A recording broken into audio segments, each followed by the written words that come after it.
अगर वो कानून, जिस कानून में अदालत का दखल रोका जाए, यानी उस कानून के तहत अगर कोई काम होता है तो कोई व्यक्ति अदालत नहीं जाएगा, ये रोक अगर लगाई जाए, अपने आप में ही वो कानून पूरी तरह से गैर कानूनी और गैर संवैधानिक है। सरकार की नीयत खराब है और ये सच है कि इस मोदी सरकार की नीयत खराब है। इस कानून के माध्यम से लगभग 120 करोड़ लोगों से ज्यादा की संख्या को पूरी तरह से तबाह करने और गुलाम बनाने के लिए कानून लाया गया। लेकिन इस सपने को साकार करने की चाहत में जिस तरह से देश को तबाह कर रही है सरकार, जिस तरह से देश के हर व्यक्ति की जिंदगी इसने दांव पर लगा दी, मैं निश्चित रूप से इस बात को कह सकता हूं कि ये सपना सपना ही रहेगा और पूरी तरह से टूट जाएगा, कभी पूरा नहीं होगा। ये बड़ा भयानक षड्यंत्र है जिसको लोगों को समझने की जरूरत है।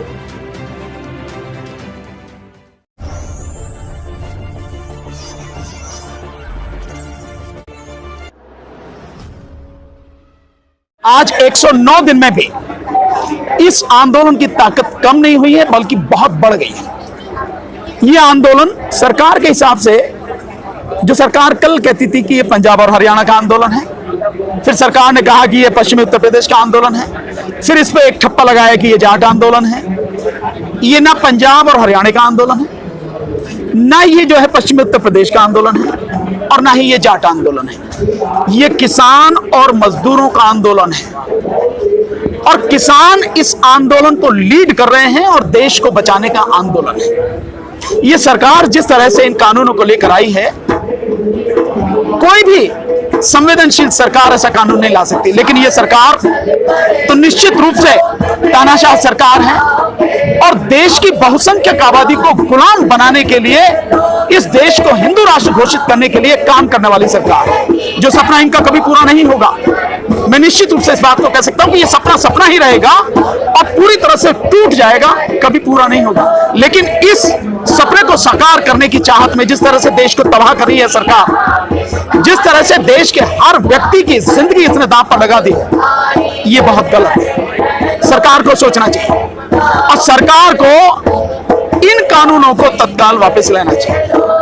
वैसे तो इसमें बहुत सी चीजें जिन्हें मैं आपको बताता रहा हूं, लगातार बताता रहा हूं, वीडियोस में मैंने लगातार बताया है। जो पत्रकार मेरे से सवाल पूछते हैं उसमें मैंने सारी चीजें लगातार बताई हैं कि किस तरह से न केवल देश के 14 करोड़ 64 लाख किसानों को यह तबाह कर देगा, बल्कि इस देश के जो 82 करोड़ गरीब हैं, मजदूर हैं, जिनके लिए सरकार, इस देश की संसद ने 2013 में नेशनल फूड सिक्योरिटी एक्ट बनाया था और इस देश के गरीबों को राशन की 5 लाख दुकानों के माध्यम से सस्ते कम दामों पर अनाज देने की बात कही थी और यहां तक भी कहा था कि इन गरीब लोगों को 3 रुपए किलो चावल, 2 रुपए किलो गेहूं और 1 रुपए किलो मोटा अनाज देने की व्यवस्था की थी। तो वो 82 करोड़, ये सरकारी आंकड़ा है, मेरा आंकड़ा नहीं है। सरकार ने जितने लोग कोट किए हैं उन लोगों की मैं बात कर रहा हूं। इन्हें 82 करोड़ गरीब और मजदूरों को तबाह कर देगा ये कानून। क्यों कर देगा? एक बहुत छोटे से उदाहरण से आप समझ सकते हैं कि जो कॉन्ट्रैक्ट फार्मिंग है, उस कॉन्ट्रैक्ट फार्मिंग में जब किसान और ट्रेडर के बीच में, आप मान के चलिए कि पूरे देश में अगर ये कानून जब लागू होगा और पूरे देश में किसान की तमाम जमीन पर उगने वाली फसल का एग्रीमेंट व्यापारियों से हो जाएगा और उस एग्रीमेंट में जो उस फसल की कीमत है कि किस रेट में व्यापारी उससे खरीदेगा, ये भी तय हो जाएगी फसल के बोने से पहले ही, तो फिर एमएसपी कहां से होगी? इसका मतलब यह है कि एमएसपी खत्म हो जाएगी। और कल आप सरकार से गुहार जब करोगे कि हमें एमएसपी नहीं मिली, तो सरकार बहुत साफ कह देगी, भाई तुमने अपनी मर्जी से जो एग्रीमेंट किया, तुमने अपनी मर्जी से अपनी फसल का दाम तय किया, तो हम इसमें कैसे एमएसपी दिलवा सकते हैं आपको? और सरकार ने कहीं भी इस कानून में एमएसपी का इस तरह से जिक्र नहीं किया कि जो भी एग्रीमेंट होगा, फसल की जो भी कीमत तय होगी वो एमएसपी से कम पे तय नहीं होगी, ऐसा कहीं भी जिक्र नहीं है। तो एमएसपी खत्म होगी। मोदी जी बेशक कहते रहे एमएसपी थी, एमएसपी है, एमएसपी रहेगी, एमएसपी खत्म हो गई। अब मैं उस बात पे आता हूं कि इस कानून से किस तरह से ये सारे लोग तबाह होंगे और जो गरीब है उसको राशन कैसे नहीं मिलेगा। जब पूरे देश में सारी जमीन पर होने वाली फसल का एग्रीमेंट व्यापारी से होगा, तो जब फसल कट के आएगी सारी फसल व्यापारी के गोदाम में चली जाएगी। तो इन 82 करोड़ लोगों को जिनके लिए 2013 में नेशनल फूड सिक्योरिटी एक्ट बनाया था, उनके लिए राशन की दुकानों पर देने के लिए अनाज कहां से आएगा सरकार के पास? कहीं अनाज नहीं हुआ, क्योंकि एग्रीमेंट के हिसाब से, इस कानून के हिसाब से सारा अनाज तो व्यापारी के गोदाम में चला जाएगा।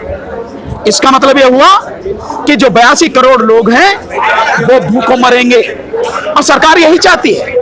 सरकार जिस हिंदू राष्ट्र के एजेंडे पर काम कर रही है, उस हिंदू राष्ट्र के एजेंडे पर वो लोगों को इतनी बड़ी संख्या में गुलाम बनाकर ही काबू में रख सकती है। और गुलाम बनाने के लिए दो चीज चाहिए, एक, उनकी शिक्षा खत्म कर दो, तो सरकार ने शिक्षा खत्म कर दी, प्राइवेट कर दिया, सरकारी स्कूल कॉलेजों की हालत खस्ता हो गई। तो शिक्षा खत्म यानी ज्ञान खत्म, यानी जानकारी खत्म, और जानकारी खत्म तो आप अपने आप में कमजोर हो गए। दूसरा, लोगों का रोजगार खत्म कर दिया, और रोजगार खत्म, आमदनी खत्म, नौकरी खत्म, तो आर्थिक रूप से व्यक्ति की कमर टूट जाएगी, मतलब व्यक्ति अपने केवल पेट के लिए रह जाएगा। तो ये जो षड्यंत्र है पूरा, उस षड्यंत्र के तहत इन कानूनों को लाया गया है, और इन कानूनों के माध्यम से 82 करोड़ गरीबों को तबाह करने की पूरी साजिश है। केवल किसान नहीं, 14 करोड़ 64 लाख किसान, 82 करोड़ गरीब, और कुल मिलाकर अगर देखते हैं वो छोटा व्यापारी जो खाद, बीज, पेस्टिसाइड, मशीनरी, ये सारी चीजें बेचता है, वो व्यापारी खत्म होगा। तो मतलब इसका यह हुआ कि इस देश में इस कानून के माध्यम से लगभग 120 करोड़ लोगों से ज्यादा की संख्या को पूरी तरह से तबाह करने और गुलाम बनाने के लिए कानून लाया गया। वैसे अगर देखा जाए तो जो प्राकृतिक न्याय की बात करते हैं, नेचुरल जस्टिस की बात करते हैं, हर वो कानून जिस कानून में अदालत का दखल रोका जाए, यानी उस कानून के तहत अगर कोई काम होता है तो कोई व्यक्ति अदालत नहीं जाएगा, ये रोक अगर लगाई जाए, अपने आप में ही वो कानून पूरी तरह से गैर कानूनी और गैर संवैधानिक है। और इस कानून में ऐसा ही है। इस कानून की जो धारा 22 है, वो धारा 20 है, धारा 20 में यही कहा गया है कि कोई भी व्यक्ति इस कानून के लिए अदालत में नहीं जा सकेगा। इसका मतलब यह है कि कानून गैर कानूनी, गैर संवैधानिक। मेरा एक सवाल है बहुत छोटा सा, अगर मोदी सरकार द्वारा लाए गए ये कानून सही हैं, ये मोदी सरकार द्वारा लाए गए कानून अगर लोगों की भलाई के लिए है, अगर सरकार की नीयत साफ है, तो फिर अदालत में जाने की रोक क्यों लगाई गई? अदालत में ना जाए कोई व्यक्ति, ऐसी रोक क्यों लगाई गई? सरकार को होना चाहिए कि कोई कहीं भी जाओ, हमने जो फैसला किया अगर लगता है हमारा फैसला गलत है तो आप जाओ, अदालत में कौन सी दिक्कत है?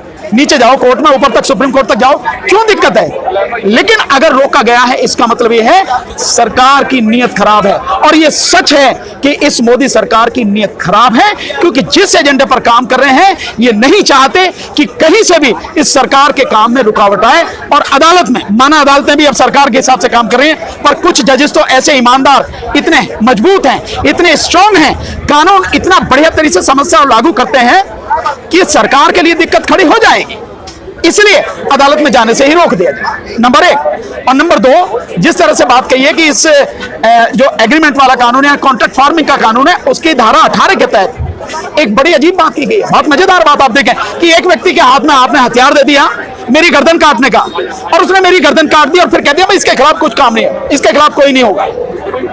यही इस कानून के कॉन्ट्रैक्ट फार्मिंग के जो धारा 18 है उसमें है। क्या है उसमें?